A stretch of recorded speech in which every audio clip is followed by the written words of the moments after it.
control freaks that are running things have a code. They have to give us clues about the evil things they've done or plan to do. If we don't figure it out and do something about it, they figure we deserve what we get. Leading up to September 11th, 2001, the date, the numbers 9 and 11, were foreshadowed many times in the media by these people, appearing on clocks, dials, dates on paperwork, and countless other ways. Here we'll look at just some of the analog clocks with the hands either directly or almost directly pointing to 9 and 11, or pointing to 11 minutes past 9, that were purposely shown in movies and on television between 1978 and 2001. At the end, you'll see a clock that will tie the events of 9/11 in with the person who was the main driving force behind what happened on that day. He's also one of the only people on the planet who actually had the means to arrange all the foreshadowing before the crime and the motive to carry it out. And it's not this guy. Superman, released 23 years before the crime in 1978. The clock behind Clark Kent shows the time just before 9:11 a.m. Another clip from Superman, 1978, entirely different day in the movie, clock hands pointing to exactly 11 minutes past 9. Trading Places, 1983, the clock on the wall has its hands pointing at 9 and 11. Twilight Zone, the movie, 1983. The clock with the spinning hands in the opening credits shows 9 and 11 on the dial right before it flies off the screen. Rambo 2, 1985. Clock behind two men in the movie shows 9 and 11.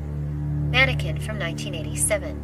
Clock behind the actors shows 11 minutes past 9. Awakenings from 1990. Clock behind those bars has the hands set closest to 9 and 11. Same movie, Awakenings, different clock, 11 minutes after 9. The Fisher King from 1991. Camera pans up to a clock on the Metropolitan Life Insurance Company Tower in Manhattan, hands at 9 and 11. The Distinguished Gentleman from 1992, 11 minutes after 9. Same movie, different clock, same time, 11 minutes after 9. The Paper from 1994. Man looks at his watch and the hands are at 9 and 11 on the dial. L.A. Confidential from 1997. Clock on the wall clearly shows 9 and 11. X-Files episode called Max from 1997. Camera shows a watch with the hands closest to 9 and 11. Another X-Files episode entitled Synchrony from the same year. Very clear shot of a clock shows 9 and 11. Godzilla, 1998. Man looks at his watch, hands are at 9 and 11. The 13th Floor from 1999. Clock on the wall has the minute hand closest to 9 and the hour hand closest to 11. Another X-Files episode called NME. Hour hand closest to 9 and minute hand closest to 11. Maze, movie from 2000. Camera shows a night table with two clocks. The analog clock clearly shows 11 minutes past 9. Someone Like You, released in 2001. Clock hands pointing to 9 and 11. This next to last clock is in the background of a commercial that played on television the morning of 9/11 at 8:46 a.m., the same moment that the attacks on the towers began. It's an Entenmann's advertisement starring Whoopi Goldberg. Notice the time on the clock behind her. Meanwhile, in New York...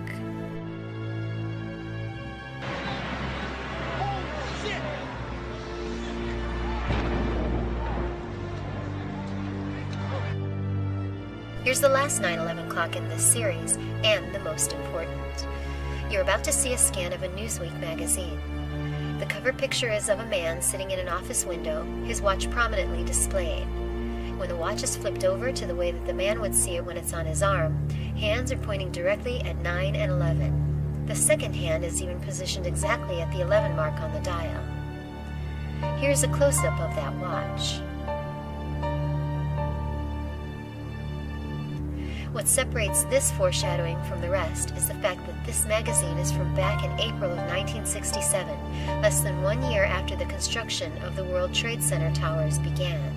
And the man wearing the watch is the person who made sure they got built. His name?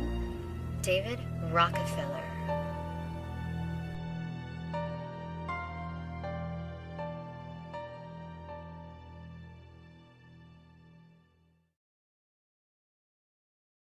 The two of you, when you were a leader at Chase Manhattan and he was governor, were responsible for really the World Trade Center? We worked together on that. Lower Manhattan was deteriorating, and a radical plan for its revitalization was championed by David Rockefeller and his brother Nelson, then governor of New York. With Mayor John Lindsay on board, they set out to build a trade center, the likes of which the world had never seen, and on a shocking scale. 2 110-story towers. Here is David today. David is proud of being part of a secret cabal working against the best interests of the United States. He brags about this on page 405 of his 2002 autobiography entitled Memoirs. He was also quoted prior to 9/11 as saying, "We are on the verge of a global transformation. All we need is the right major crisis.